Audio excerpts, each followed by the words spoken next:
ناس كتير اذتني، وشفت حاجات كتير. يعني انا لسه صغير بس اقسم بالله شفت حاجات. ناس كتير، ناس ايه ازيكم يا جماعه، عاملين ايه؟ يا رب تكونوا بخير. النهارده يا جماعه جاي لكم فيديو جديد. ايه فكره الفيديو يا جماعه ان انا نزلت اسك على الانستا، تمام؟ كتبت فيه اسالوني اسئله محرجه وهرد على فيديو يوتيوب، تمام؟ دي الاسك يا جماعه اللي انا نزلته. كتبت فيه اسالوني اسئله محرجه وكده، والناس سالت يا جماعه، وانا جاي النهارده ارد في الفيديو اللي على اليوتيوب. بس يا ريت قبل ما تشوف الفيديو يا ريت تعمل لايك وتشترك في القناه وتفعل زر الجرس عشان يوصل لك كل جديد. واكتريت الناس يا جماعه اللي بتتفرج على القناه والله ولا مشتركه ولا بتعمل لايكات للفيديو، يا ريت تشجعونا عشان نستمر يا جماعه. يلا يا جماعه نخش على اول سؤال. يلا بينا. جبنا التليفون يا جماعه عشان نرد على الاسئله. اول سؤال بيقول ايه معانا بقى؟ اول سؤال واحده بتقول لك ايه: هو انت ليه على طول مخنوق؟ فوقكم ممكن ارد على السؤال ده في الاخر يا جماعه عشان ما بحبش احكي وكده كمان. خلينا في الباقي. وواحده تانية بتقول لي: هو انت مرتبط؟ لا يا جماعه مش مرتبط، انا سنجل الحمد لله، مليش في الكلام ده. هو انت ليه دايما حزين؟ هرد على السؤال ده في اخر الفيديو يا جماعه. هو الحب حرام ولا حلال؟ لا يا جماعه الحب حلال، على ما اظن اللي هو حلال، ما هوش حرام. حب حلال ما هوش حرام. انت منين يا زميلي؟ انا من المنصوره يا جماعه، من منزله، لو حد يعرفها، منزله الدقهليه، تمام؟ بس تبع المنصوره يعني وكده. اكتر موقف اكتر موقف محرج حصل لك مع بيت. اكتر موقف محرج حصل لك مع بيت، تمام. اكتر موقف حصل لي يا جماعه، استنوا بقى عشان الموقف ده عايز يتحكى. اكتر موقف حصل لي، كنت راكب عربيه اتوبيس، تمام؟ ميكروباص. المهم كنت قاعد في ورا خالص في الكنبه اللي ورا، تمام. المهم في بنتين راكبين قدامي كده. المهم اللي هم القسط هينزلوا معاك، كانوا عايزين ينزلوا كده. المهم جايين ينزلوا. المهم القسط ضرب فرامل مره واحده. المهم البت راحت لقدام كده ورجعت لورا. المهم انا عملت ايه بقى؟ بدل ما اسندها من ظهرها سندتها من قط. والله يا جماعه بص، انا كنت عاوز الارض تتشق وتبلعني ساعتها. بس والله انا ما كان في دماغي حاجه، انا كنت عايز اسندها بس يلا خلينا نكمل الاسئله يا جماعه.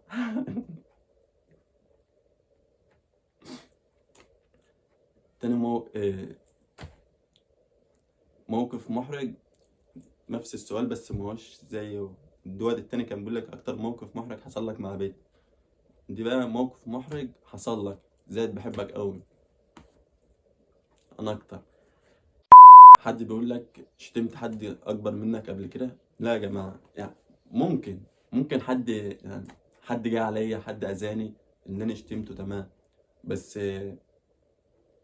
ما انا بحترم الناس اللي اكبر مني بصراحه. بس ممكن حصلت قبل كده كذا مره، بس كان حاجه يعني اللي هو خلاني جه عليا قوي عشان كده عملت كده، فاهمين؟ فغصب عني انا بحترم اي حد، اقسم بالله الناس كلها على دماغي. ايه اكتر موقف محرج حصل لك رديت عليه؟ مسكت ايد بنت قبل كده. انتوا شايفيني ازاي يا جماعه؟ انا محترم والله، والله محترم.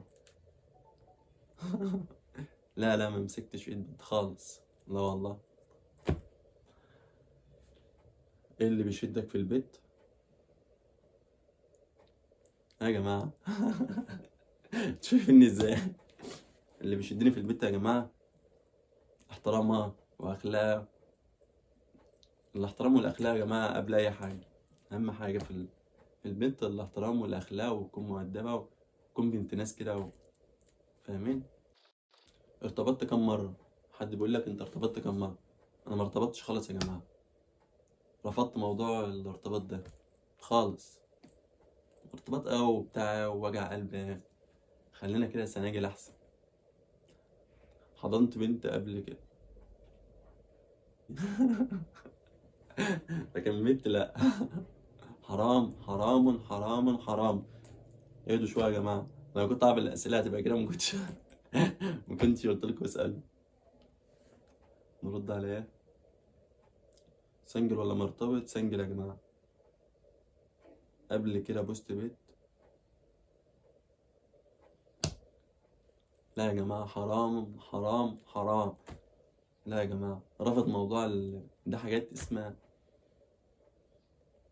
يعني كما بدون دودان. يعني لو فاهم، لو عملت كده هترضي لك فخلينا محترمين احسن وبأدابنا عشان ايه ربنا يكرمنا. بتحبني قد ايه؟ بحبكم كلكم يا جماعه، يعني انتوا كلكم في قلبي. عشان انتوا يعني انتوا اللي بتشجعوني فربنا ايه، ربنا يخليكم. مرتبط؟ لا. اكتر سؤال بيجي لي، مرتبط ولا لا؟ هو انت ليه دايما حزين اوي كده؟ هو اكتر سؤال يا جماعه اللي هو انت ليه دايما حزين ده ومرتبط، تمام. فيا جماعه بصوا، لما بطلع لكم في فيديو، يعني فيديو على التيك توك، فيديو على الانستا، على حسب بقى الفيديو اللي انتوا بتشوفوه حزين ده، الفيديو بقى طالع من قلبي ازاي بقى، اللي انا ولا بحب احكي لحد حاجه، ولا بحب اقول لحد انا فيا واني ياما حكايات للناس. الناس بصراحه ما فيش حد بيحبه، تمام، مش حد بيحب الخير لحد. يعني انت لو حكيت لحد هتسمع منه ايه؟ معلش ومعلش، ده اللي انت بتسمع منه معلش. فاهم ان انا ما بحبش احكي لحد حاجه خالص، تمام. لما باجي بعمل فيديو واسمع الاغنيه بحس يعني انت لو جيت تسمع الاغنيه تلاقي الاغنيه حزينه كده، تمام.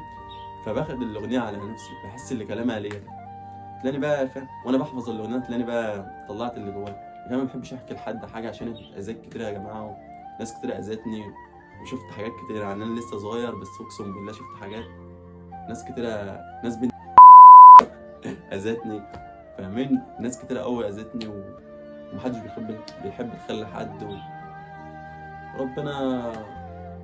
وربنا يسامح اي حد اذاني يا جماعه. بس مش عاوز، بس انا ببقى حزين بسبب كده يا جماعه، اللي انا فيها كتير، في جوايا كتير قوي قوي قوي قوي، تمام. بس ما بحبش احكي لحد، يعني انا عمري ما بحبش احكي لحد حاجه خالص، بكتم جوايا. لما باجي اعمل فيديو بسمع الاغنيه، تمام، بحس الاغنيه جايه لي فرح، بطلع اللي جوايا. ما تستخسروش بقى فيها، فاهم؟ لو انت شفت الفيديو يا ادعي لي، قول لي كلمه حلوه، بدل ما تقول لي انت بتعيط. لا، وانت ادعي لي، مش هتخسر حاجه. ف كفايه كده يا جماعه، مش هكمل، كفايه كده. ولو الفيديو عجبك يا ريت تشترك في القناه وتفعل زر الجرس عشان يوصلك كل جديد. دوسوا يا جماعه لايك للفيديو عشان تشجعونا يا جماعه. نكمل بقى في اسقط يعني في فيديو تاني. سلام.